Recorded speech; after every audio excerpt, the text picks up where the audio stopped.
안녕하세요. 대저택 연구소 하와이 대저택입니다. 여러분, 제가 여러분께 20년 전으로 돌아가 시간 여행을 하고 오세요 라고 말씀드리면 어떤 생각이 가장 먼저 드시나요? 미친 소리라고 할 수 있는 이 시간 돌리기 실험을 하버드 대학교에서 진짜로 했습니다. 결과는 정말 충격적이었는데요. 1979년 하버드 대학교 심리학과 앨런 랭어 교수는 실험을 위해 오하이오주 한 신문에 광고를 냅니다. 6박 7일간 진행되는 프로그램에 참여할 사람을 모집합니다. 무료한 일상에서 벗어나 활기찬 노년을 보내세요. 그런데 광고 내용이 방금 말씀드린 내용, 이게 다였어요. 연구진은 실험의 진짜 목적을 절대로 밝히지 않았습니다. 다만 지원 자격은 70대 후반에서 80대 남성이었고요. 모든 경비는 무료였습니다. 수많은 지원자들 중 면접을 거쳐 걷는 것조차 힘들어 보이는 검버섯 가득한 노인들이 선발되었는데요. 노인들은 곧바로 시골의 외딴 수도원으로 이동합니다. 이들에게 부여된 규칙은 딱 두 가지였어요. 첫 번째, 지금으로부터 20년 전, 즉 1959년이 마치 현재인 것처럼 스스로 20년 젊어졌다고 생각하고 실제로 그렇게 행동할 것. 두 번째, 청소, 설거지, 빨래 등 집안일을 스스로 할 것. 네, 도착한 수도원의 환경은 신기했습니다. 꼭 영화 세트장처럼 거기에 있는 모든 물건들이 정말로 1959년인 것처럼 꾸며져 있었고요. 1959년 당시 개봉한 영화, 당시 뉴스 등이 TV에 계속 나오고 있는 거예요. 그런데 노인들은 대수롭지 않게 생각하면서 규칙을 이행했습니다. 걷는 것도 힘들었기에 어쩔 수 없이 지팡이에 의지한 채 느릿느릿 집안일을 했죠. 처음엔 어색했습니다. 그런데 이제 여기서부터 진짜 신기해지기 시작하는데요. 1959년도 미디어와 각종 매체들 내용에 계속 노출되다 보니까 어느새 자신이 어려졌다는 생각이 그냥 자연스럽게 들기 시작하는 겁니다. 그리고 하루 뒤에 본격적으로 이 신기한 현상이 눈에 띄기 시작해요. 실험 24시간이 지나고 1959년 야구 잡지를 보면서 한 노인은 이렇게 말하는 겁니다. 2년 전 57년도에는 다저스가 브루클린에서 LA로 연구지를 옮겼잖아. 1959년 개봉한 마릴린 먼로의 영화 뜨거운 것이 좋아 라는 영화를 보면서 올해 개봉한 영화 중에 이 영화가 제일 낫다 라는 말을 전혀 어색하지 않게 하기 시작하는 겁니다. 네, 그들은 어느새 다들 진심으로 1959년에 물들어 그 상황에 녹아들고 있었던 거예요. 그렇게 일주일 후 진짜 믿을 수가 없는 놀라운 변화가 일어납니다. 시력, 청력, 기억력, 지능, 악력, 이 모든 지표를 종합한 신체 나이가 정확히 50대 수준으로 향상된 거예요. 스스로 늙고 병들어 쭈글쭈글하다며 자기 자신을 비하하던 노인들의 몸무게는 평균 1.5kg씩 늘었고요. 피부는 실제로 더 탄력이 생겼으며 얼굴에는 미세하게 주름이 펴지고 허리는 실험을 위해 수도원에 들어왔을 때보다 분명히 더 꼿꼿해졌습니다. 실제로 지팡이를 버리고 빨래를 널러가는 노인들도 있었으니까요. 이 결과는 놀라움을 넘어서 감동이었어요. 생각이, 상상이 진짜로 내 몸을 어떻게 바꿀 수 있는지 세상에 보여준 진짜 엄청난 연구로 지금까지도 손꼽히고 있으니까요. 네, 여러분, 하버드대 연구진의 연구 목적은 뭐였을까요? 진짜로 그렇게 믿으면 심지어 몸도 변할까 였습니다. 그러기 위해서 가장 먼저 연구진은 눈으로 보는 것들을 바꾼 거고요. 우리의 오감은 외부 세계의 각종 정보를 받아들이는 안테나거든요. 이 안테나 중 가장 중요한 건 시각이고요. 사람은 외부 세계의 정보 가운데 70에서 80%를 시각에 의존해 받아들입니다. 미국 프린스턴대와 한국뇌연구원이 공동 연구로 눈과 뇌를 이어주는 통로세포 47종을 찾아내서 세계 최고 저널이죠. 셀의 논문을 발표한 바 있는데요. 사람 뇌에 들어오는 오감 중에서요, 시각을 담당하는 영역이 차지하는 비율은 정말로 어마무시하다는 사실이 밝혀진 겁니다. 심지어 그 체계는 정말 치밀하게 발달되어 있고요.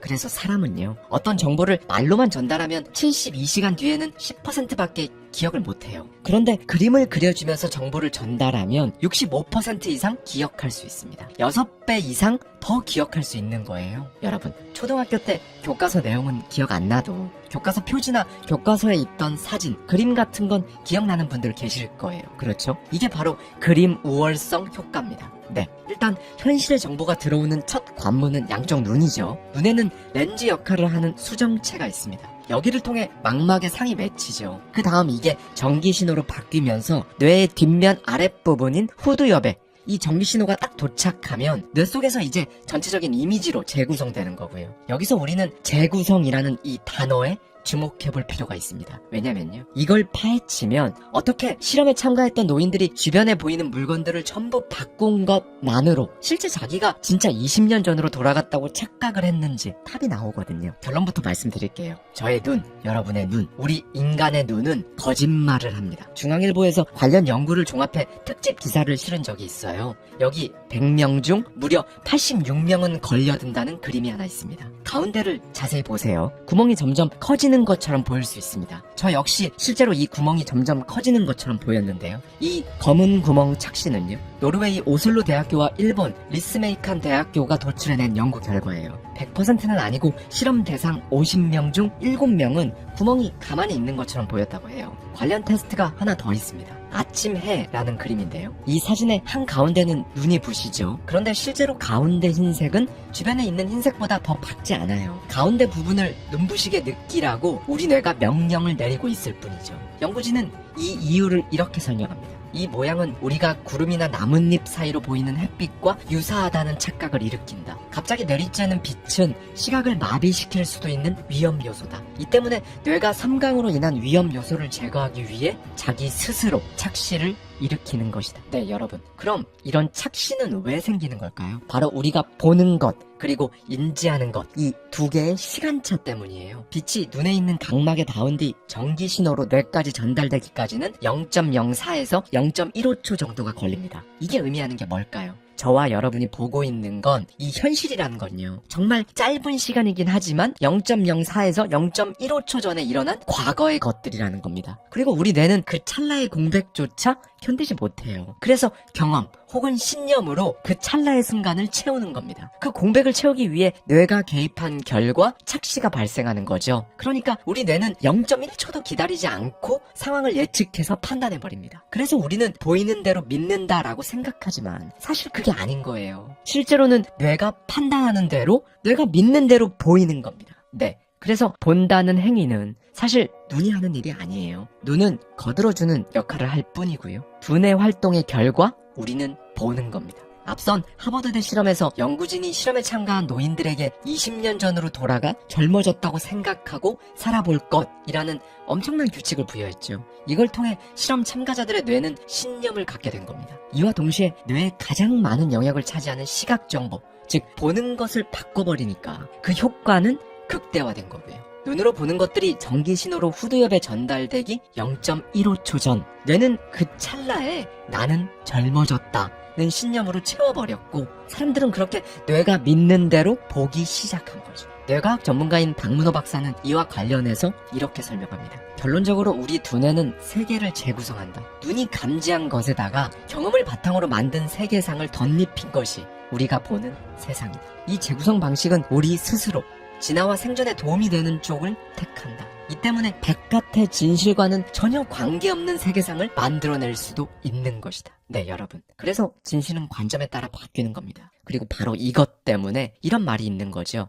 진실은 무엇입니까? 자, 사람이 어떤 상황을 두고 A라고 생각하면 A라고 믿는 대로 보인다. 그래서 노인들은 이곳이 정말 1959년인 것처럼 착각할 수 있었다. 이건 과학적으로 증명이 됐습니다. 그럼 어떻게 젊어졌다는 생각만으로도 실제로 허리가 펴지고 지팡이를 더 이상 안 써도 될 정도로 몸이 바뀌지? 라는 의문은 그럼에도 불구하고 여전히 풀리지 않죠. 여기 머릿속으로 자신이 날씬한 모습을 상상하는 것만으로도 다이어트 효과가 5배까지 높아진다는 연구 결과가 있습니다. 2018년 영국 플리머스 대학교 연구진이 진행한 실험인데요. 연구진은 비만 성인 141명을 대상으로 1년간 실험을 진행합니다. 그 결과 살을 뺀 뒤 자기 모습을 구체적으로 상상하는 사람일수록 그렇지 않은 사람보다 최대 5배까지 다이어트 효과가 높아진다는 사실을 발표했어요. 연구진은 141명을 두 그룹으로 나눠 실험을 진행합니다. A그룹은 상담을 통해 변화를 유도하는 인터뷰를 진행했고요. B그룹은 기능적 이미지 훈련을 실시했습니다.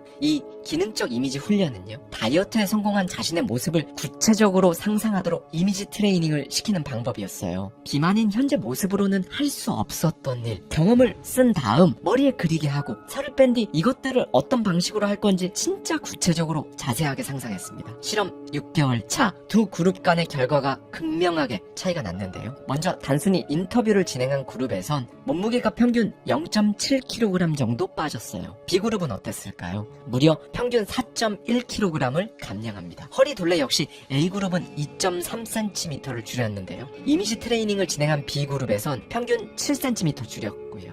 네, 차이가 확연하게 드러난 겁니다. 그로부터 6개월 뒤인 실험 1년차, 연구진은 두 그룹의 결과를 도출해냅니다. 두 그룹 간 격차는 6개월 전보다 훨씬 더 많이 벌어져 있었고요. 인터뷰만 한 그룹은 평균 0.7kg, 이미지 트레이닝 그룹은 평균 6.4kg을 최종 감량하는데 성공했습니다. 네, 여러분, 도대체 왜 이런 결과가 나온 걸까요? 바로 뇌가 상상과 현실을 구분하지 못해서 그렇습니다. 즉, 우리는 실제로 보고 있는 장면을 내가 믿는 대로 해석할 수 있는 능력이 있고요. 거기에 더해서 상상을 현실과 똑같이 받아들이는 능력을 같이 갖고 있는 거예요. 우리가 일상에서 하버드대 실험 속 노인들처럼 뇌를 착각하게 만들 수 있는 보이는 환경을 매번 막 조성하고 만들 수가 없잖아요. 그래서 상상으로 시각화, 즉 이미지 트레이닝을 해야 하는 겁니다. 상상은 마치 눈에 들어오는 정보를 받아들일 때랑 정확히 똑같이 후두엽을 활성화시키니까요. 심지어 생생한 상상을 할수록 더 강하게 활성화되고요. 특히 2013년 조계종 마가스님을 포함한 4명의 고도 명상 수행자들을 대상으로 실시했던 가천대 길병원의 실험은 학계에 충격을 줬는데요. 눈을 감고 명상을 하면서 완전히 몰입되면요, 온화한 빛을 발견할 수 있다고 합니다. 그런데 이때 후두엽이 활성화된 겁니다. 명상을 할 때 분명히 눈을 감았는데 도대체 왜 시각을 담당하는 후두엽이 활성화되는지에 대해서는 여전히 명확히 규명되지 않았어요. 네, 상상이 실제로 우리 몸을 변화시키는 현상은요, 사실 막 이렇게 과학적인 실험을 굳이 말씀드리지 않아도 우리가 일상에서 굉장히 쉽게 포착할 수 있어요. 여러분, 엄청나게 신 레몬을 먹는다고 생각해보세요. 상상하는 것만으로도 입에 침이 고이잖아요. 맛있는 걸 먹는 모습을 상상할 때도 마찬가지고요. 실제로 여러분은 레몬도, 맛있는 음식 그 어떤 것도 먹고 있지 않은데 말이죠. 실제로 상상으로 실제 몸까지 변화시킨다. 이게 진짜 당연하다는 걸 말해주는 신기한 연구 결과들, 제가 빠르게 몇 가지 말씀드리겠습니다. 미국 클리브랜드 병원의 신경과학자 광해 박사가 실험 참가자들에게 컴퓨터 모니터에 있는 선을 보면서 그 선을 바닥에서 위로 끌어올리는 상상을 15분 동안 반복 수행하도록 지시합니다. 참고로 이때 모니터 안의 선은 자동으로 위아래로 움직이게 설정되어 있었어요. 참가자들이 착각할 수 있도록 말이죠. 그렇게 매일 선을 들어 올리는 상상을 한 결과 3개월 뒤 실험 참가자들의 손 근육이 나이와 상관없이 실험 전보다 무려 15%가 증가한 겁니다. 캐나다 퀘벡에 있는 비숍 대학교에서는요, 이미지 트레이닝을 하는 것만으로 실제로 체력이 늘어나는지 알아보는 실험을 했는데요. 연구진들은 재학 중인 풋볼, 농구, 럭비 선수들 30명을 무작위로 뽑아서 10명씩 3그룹으로 나눕니다. A그룹은 이미지 트레이닝만 실시하고 운동을 하지 않았어요. B그룹은 실제로 그냥 운동만 했습니다. C그룹은 이미지 트레이닝, 실제 운동, 아무것도 하지 않았고요. 6주가 지나고 C그룹은 당연히 변화가 없었습니다. 실제로 그냥 운동만 한 B그룹은 체력이 28% 증가했고요. 그런데 놀라운 건요, A그룹 참가자들의 체력이 24% 증가했다는 겁니다. 이제 진짜 유명한 실험이죠. 미국 일리노이 대학에서 농구팀 선수들을 대상으로 이미지 트레이닝을 했던 실험입니다. 참고로 일리노이대 농구팀은 미국 대학농구죠, NCAA에서 탑시드를 배정받는 전미 최고 수준의 농구팀인데요. 이 선수들을 지금 보시는 표와 같이 3그룹으로 나눴습니다. A그룹은 한 달 동안 슈팅 연습만 했습니다. B그룹은 한 달 동안 슈팅 연습을 전혀 하지 않았고요.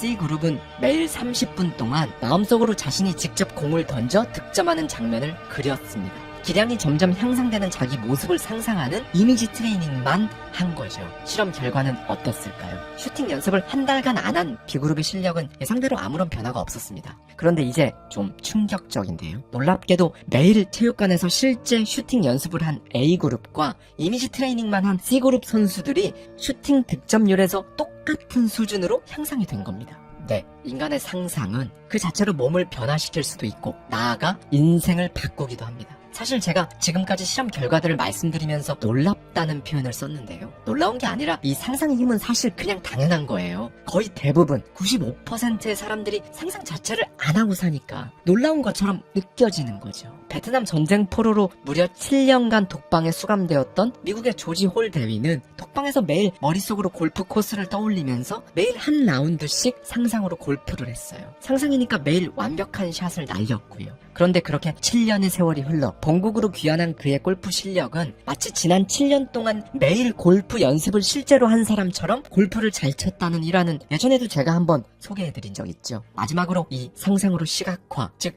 이미지 트레이닝 하면 절대 빠질 수 없는 실화가 있는데요. 올림픽 역사상 가장 많은 메달을 딴 미국의 수영 선수 마이클 펠프스의 실화입니다. 코치 밥 바우먼이 펠프스를 지도하게 됐을 때 펠프스의 엄청난 단점을 하나 알게 됐어요. 바로 감정 기복. 그는 경기 전에 좀처럼 마음을 다스리지 못했던 겁니다. 그래서 바우먼은 특단의 조치로 자기 전 비디오 테이프를 보라는 명령을 내렸는데요. 여기서 비디오 테이프는 진짜 테이프가 아니라 잠들기 전 펠프스가 자기 머릿속으로 1위로 들어오는 모든 과정을 엄청난 디테일로 상상하는 걸 뜻합니다. 펠프스는 코치의 말에 따라 잠들기 전 그리고 아침에 일어나자마자 정말 매일 이 상상을 했다고 하죠. 심지어 레이스 도중 입에서 떨어지는 물방울의 느낌, 경기를 끝내고 수영모를 벗을 때의 기분까지 상상했습니다. 정말 오랜 시간 이 훈련을 한 결과 펠프스는 자기 레이스를 이제 초단위까지 실제로 정확히 맞추는 수준에 이릅니다. 네, 이제 대망의 2008년 베이징 올림픽 경기장으로 가볼까요? 총성이 울리고 물에 몸이 딱 닿는 순간 펠프스는 뭔가 잘못되었음을 직감했다고 해요. 물안경 안에 물기가 차기 시작한 겁니다.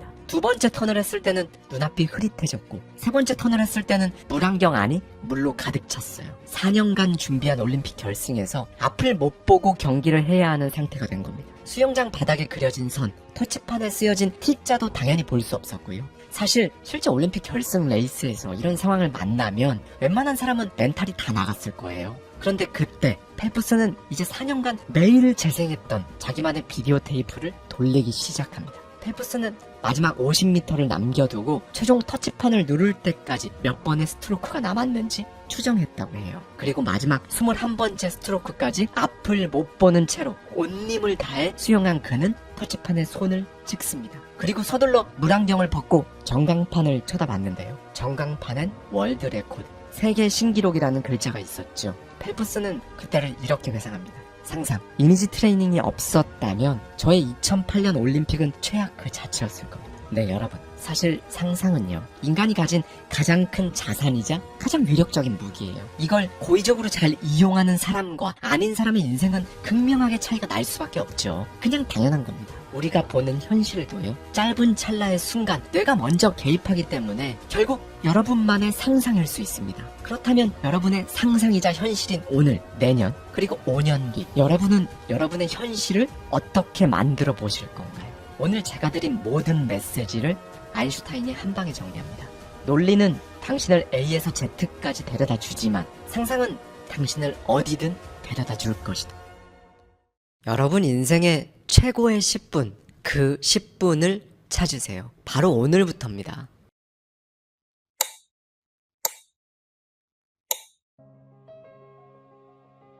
안녕하세요. 하와이 대저택입니다. 월요일의 대저택 서재, 저에게 개인적으로 정말 큰 울림을 주었던 책인데요. 데니얼 카너만 박사의 생각에 관한 생각에 담겨있는 인사이트를 가져와서 저의 생각까지 더해서 이제는 정말 어떻게 살 것인가, 정말로 우리는 어떻게 살아가야 하는가 라는 세상에서 가장 중요한 이야기를 나눠보고자 합니다. 오페라 라트라비아타를 아시나요? 아마 음악을 들어보시면 이 오페라라고 단번에 알아채실 수 있을 만큼 유명한 작품이죠. 네, 오늘은 오페라 작품으로 이야기를 시작해보려고 하는데요. 이 작품은 귀족 청년과 화류계 여성 비올레타의 사랑 이야기예요. 그리고 1853년 이탈리아 베니스에서 초연을 한 이래 170년이 지난 지금까지도 많은 이들의 마음을 사로잡는 아름다운 음악들로도 유명하고요.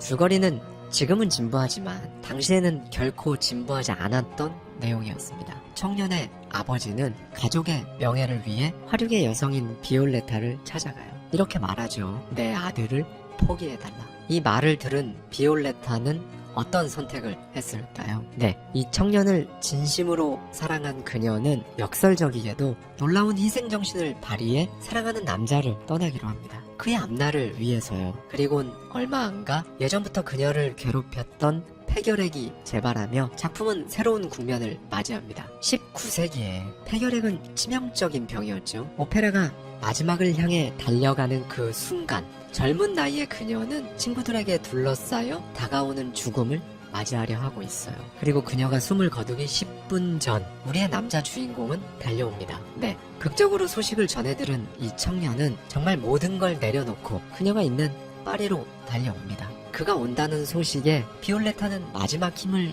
쥐어 짜내며 기운을 차리지만 곧 다시 쇠약해지죠. 이런 장르의 영화를 아무리 많이 본 사람이라고 할지라도 이 남자가 파리로 달려가는 이 순간에는 긴장과 걱정에 마음을 졸이게 됩니다. 이 청년이 제때 도착해야 되는데 혹시라도 막 둘이 엇갈리고 새드 엔딩으로 끝나는 거 아니야? 심지어 결말을 알고 있다고 해도 이 순간에 관객들은 절박한 마음으로 청년이 사랑하는 여인이 죽기 전 파리에 도착할 수 있도록 손에 땀을 쥐고 응원하는 마음을 갖게 됩니다. 그리고 마음속으로 막 청년을 부추기고요. 마침내 그가 도착합니다. 그리고 드디어 사랑의 이중창이 울려 퍼지고 아름다운 음악이 약 10분 동안 흐른 뒤 그녀는 죽음을 맞이하죠.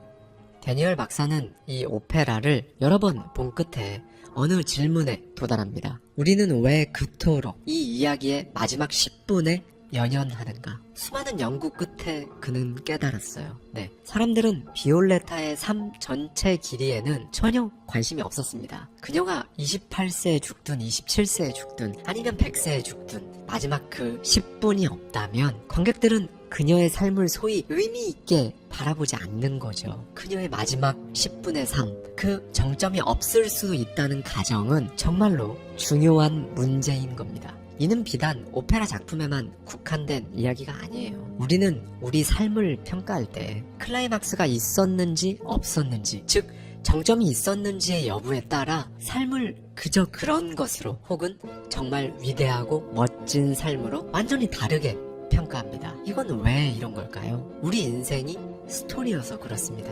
삶이 이야기 그 자체니까 우리는 끊임없이 클라이막스를 갈구하는 거죠. 카너먼 박사는 이 욕망을 일컬어 이렇게 설명합니다. 사람은 삶의 정점, 즉 종점 원칙을 지켰을 때 행복해진다 라고 말이죠. 그렇다면 우리가 삶에서 이 정점을 찍고 싶어하는 이유가 도대체 뭘까요? 바로 우리 안에 존재하는 두 개의 자아 중에서 늘 이기는 자아가 있기 때문입니다. 경험하는 자아와 기억하는 자아, 이렇게 두 개의 자아인데요. 경험하는 자아는 그 순간, 경험하는 것에 대한 행복 그 자체를 만끽하는 자아예요. 기억하는 자아는 말 그대로 그 순간이 끝나고 이걸 되풀이해 기억해내는 자아고요. 이 둘이 붙었을 때 이기는 건 언제나 기억하는 자아입니다. 즉 어떤 경험이 아무리 훌륭했어도 기억이 엉망이 되면 그 경험 자체가 통째로 안 좋게 되어버리는 거죠. 예를 들어 훌륭한 교향곡을 듣고 있는데 마지막에 뭔가 소름 끼치는 잡음이 들려와서 분위기가 확 깼다 이러면 우리의 기억하는 자아는 완전히 소름 돋는 기억으로 이 경험을 치부해버립니다. 분명 잡음이 들리기 전에는 훌륭했던 경험이었어도 이 기억하는 자아 앞에서는 얄짤없는 거죠. 이건 반대로도 가능한데요. 그 순간이 고통이었어도 이 기억하는 자아가 정말 멋졌고 훌륭해. 그럴 만한 가치가 있었어 라고 기억하면 우리 삶에 대한 평가는 수직 상승해버립니다. 가령 이런 거죠. 고된 육아를 하면서 부모가 그 순간엔 보통 스트레스와 정신적, 신체적 고통을 느낄지언정 삶을 평가할 때 이것만큼 잘한 건 없다고 평가하며 행복해 하잖아요. 저와 저희 아내도 지금 매일 이 상태입니다. 사랑하는 딸 아이를 키우면서 매일매일 이 기억하는 자아의 도움을 받고 있어요.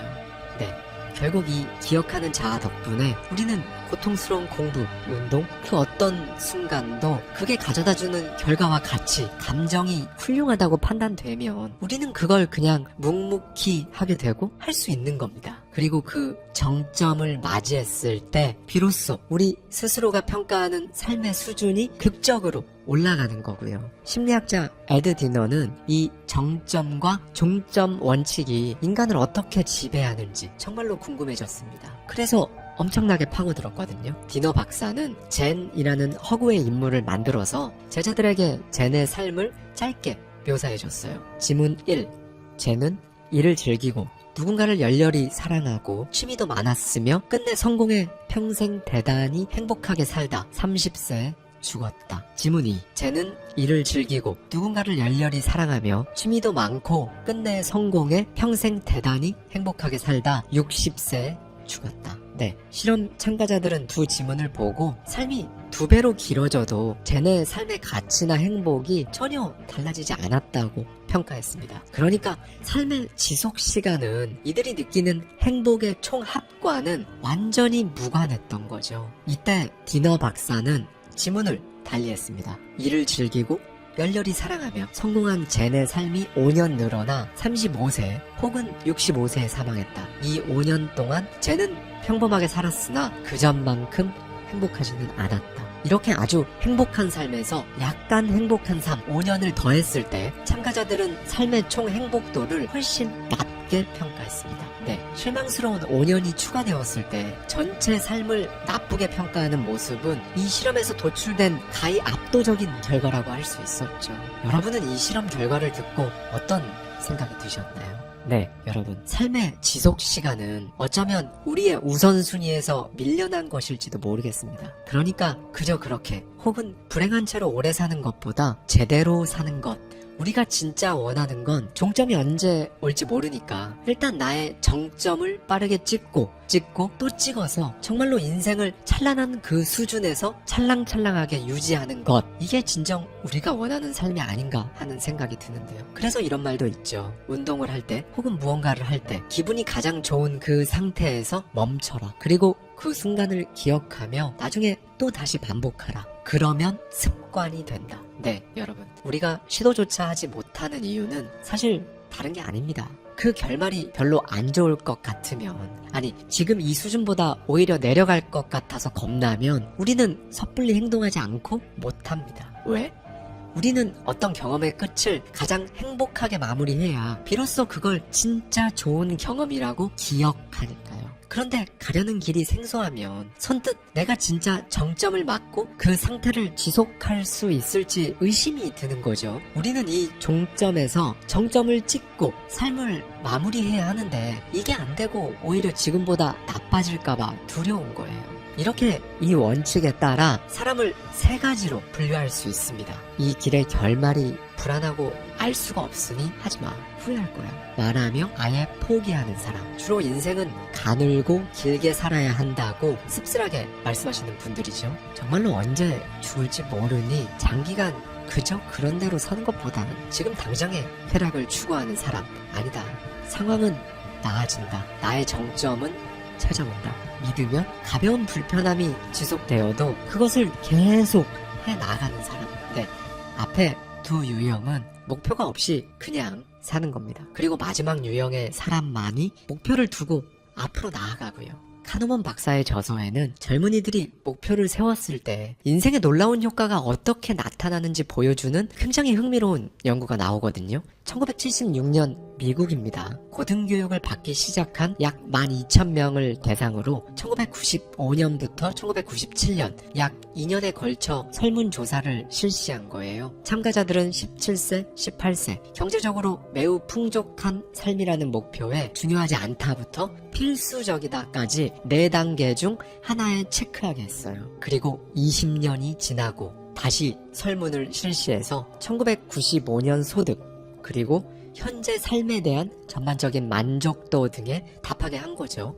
네, 경제적으로 풍족한 삶은 중요하다는 목표를 미리 머리에 장착했던 학생들의 대다수는 그 목표를 달성했습니다. 소득이 높았고 자신의 삶의 질을 긍정적으로 평가했죠. 그리고 실제 삶의 과정은 어땠을까요? 그냥 묵묵히했습니다. 엉덩이 무겁게, 바쁘게, 부단하게 자신의 정점이 찾아올 걸 확신하고 그냥 그렇게 묵묵히 한 거죠. 데니얼 박사는 이 연구를 걸어 이렇게 말합니다. 사람에게는 앞으로 어떤 일을 할지, 어떤 목표를 둘지, 그걸 이뤘을 때 어떻게 느낄지가 진짜 너무 중요해서 오직 지금 체감할 수 있는 순간적인 행복에만 주목하지 않는다 라고 말이죠. 그러니까 이때까지는 순간의 쾌락, 행복에만 집중하는 연구들이 줄을 이뤄왔었는데 카너먼 박사는 이 연구들을 바탕으로 행복의 정의를 바꿔버린 겁니다. 그런데요, 우리가 내 정점을 맞이하기 위해 진짜 고통스러운 순간만 막 견뎌야 하는 거 아닙니다. 여러분 삶의 클라이막스를 10분으로 끝내느냐, 여러분이 지금부터 하는 삶의 모든 과정을 다 클라이막스로 만드느냐는 여러분의 진짜 욕망을 여러분이 제대로 눈치채고 있는지 여기서부터 나뉘는 거예요. 네, 여러분, 이 욕망은요, 지금 여러분이 어디에 있는지 그리고 미래에 어디에 있고 싶은지의 차이, 그 간격으로 욕망이 만들어집니다. 사다리를 한번 상상해 볼까요? 맨 아래 발판에는 0, 맨 위 발판에는 10이 적혀 있습니다. 사다리 맨 위에는 여러분이 생각하는 정말 최상의 삶, 여러분이 진정으로 원하는 삶이고, 맨 아래는 여러분이 생각하는 최악의 삶이죠. 지금 이 순간 여러분은 어떤 숫자가 적혀 있는 발판에 서 있다고 느끼시나요? 속으로 지금 한번 대답해보세요. 여러분이 서 있는 곳이 어디든 우리는 10을 향해 갈 겁니다. 왜냐하면 여러분이 정점을 맞이하길 원하니까요. 그리고 그 정점을 만나러 가는 순간순간 자체도 감동이어야 한다고 저는 말씀드립니다. 항상 그렇게 말씀드려 왔고요. 그러니까 여러분, 그 10이라는 숫자에는 숫자만 적혀 있으면 안 되는 거예요. 괄호치고 내가 욕망하는 것, 이게 같이 적혀 있어야죠. 어떻게 10을 달성하실 건가요? 어떤 주제로 10을 달성하고 싶으세요? 이 부분에서 제임스 클리어의 아주 작은 습관의 힘에서 인사이트를 하나 가져오겠습니다. 1955년 디즈니랜드가 캘리포니아 애너하임에 막 개장했을 때 한 소년이 이곳에 일자리를 구하러 왔어요. 이 소년은 10살이었는데 그 당시는 고용노동법이 느슨했던 때였거든요. 이 소년은 가까스로 디즈니랜드 가이드북을 판매하는 일을 맡게 된 거죠. 책 한 권을 팔면 50센트가 소년에게 지급되는 조건이었습니다. 그리고 딱 1년 만에 소년은 매직샵으로 일자리를 옮길 수 있었어요. 소년은 그곳에서 나이든 다른 직원들로부터 갖가지 마술을 배웠다고 해요. 그리고 이 마술로 소년은 공연 때 분위기를 띄우는 역할까지 맡게 되었습니다. 그 과정에서 소년은 자신이 관객들에게 농담을 건네거나 재치 있는 말을 하는 자기 스스로의 모습을 보면서 마술보다는 코미디가 좋다는 걸 알게 된 거죠. 여러분, 여기서 이거 정말 중요합니다. 자신의 순간순간을 흘려보낸 게 아니라 그저 오늘 하루 일하고 끝냈다, 이게 아니라요, 어느 순간 딱 깨달은 거죠.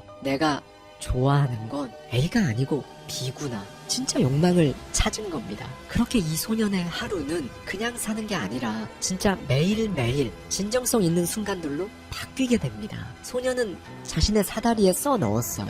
코미디언으로서 10의 삶을 산다. 이제 이 소년은 곧바로 LA에 있는 작은 클럽으로 가서 공연을 시작합니다. 10대 초반을 통째로 거기서 보낸 거예요. 볼품없는 작은 공연장, 관객은 적고 공연 시간은 짧았습니다. 사람들은 일행끼리 수다를 떠느라 공연에 눈길조차 주지 않을 때가 훨씬 많았고요. 그는 관객들의 관심을 끌기 위해 일어나서 공연을 하기도 했지만 여전히 공연장은 텅 빈 날이 더 많았습니다. 그런데 그냥 했습니다. 그리고 그렇게 그는 분명히 더 나아지고 있었죠. 눈에 보이지 않아서 그렇지 계속 나아지고 있었던 겁니다.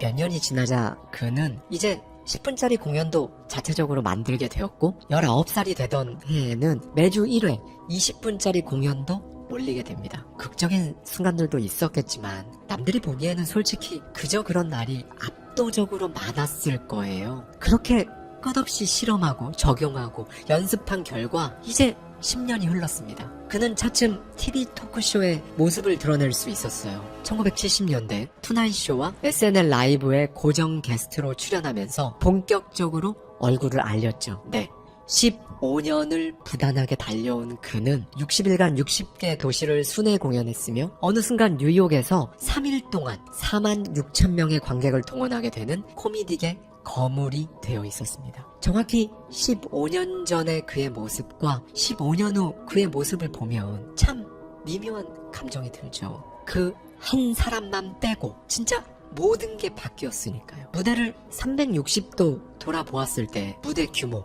좌석수, 관객의 몰입도, 열기, 그를 바라보는 스태프들, 그를 비추는 카메라와 조명의 개수까지 그의 모습 하나만 빼고는 정말 모든 풍경이 완전히 바뀌었으니까요. 그렇게 그는 최고의 자리에 올랐습니다. 코미디언으로서 10 그 자리에 오른 거죠. 당대 가장 성공한 코미디언 스티브 마틴의 이야기입니다.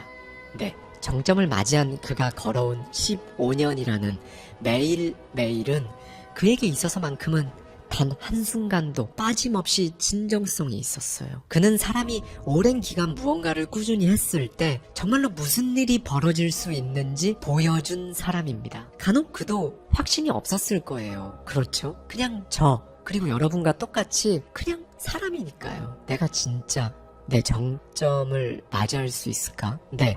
15년간 매주 공포에 직면했을 수도 있습니다. 그리고 이런 말을 들었을 거예요. 너는 성격이 내성적이라 코미디가 맞지 않다. 웃음거리만 될 뿐이야. 라고 말이죠. 그는 자신이 걸어온 시간을 이렇게 회상합니다. 10년은 그저 이런 말들을 들었다. 그냥 배웠고 4년은 그냥 수련을 했고 4년은 엄청난 성공의 날들을 보냈다. 네, 그가 숫자 10을 향해 달려갈 수 있었던 동력은 다름 아닌 욕망, 자신의 진짜 욕망을 제대로 눈치챘다는 데 있었던 거예요. 그리고는 관리 가능한 수준의 어려운 일, 이걸 그냥 계속 반복했을 뿐이었고요. 우리는 이 진짜 욕망을 찾았을 때 관리 가능한 수준의 어려운 일을 반복할 수 있어요. 이걸 골디락스 존이라고 하거든요. 그러니까 지나치게 어렵지도 지나치게 쉽지도 않은 최상의 상태, 집중 혹은 몰입 그 자체.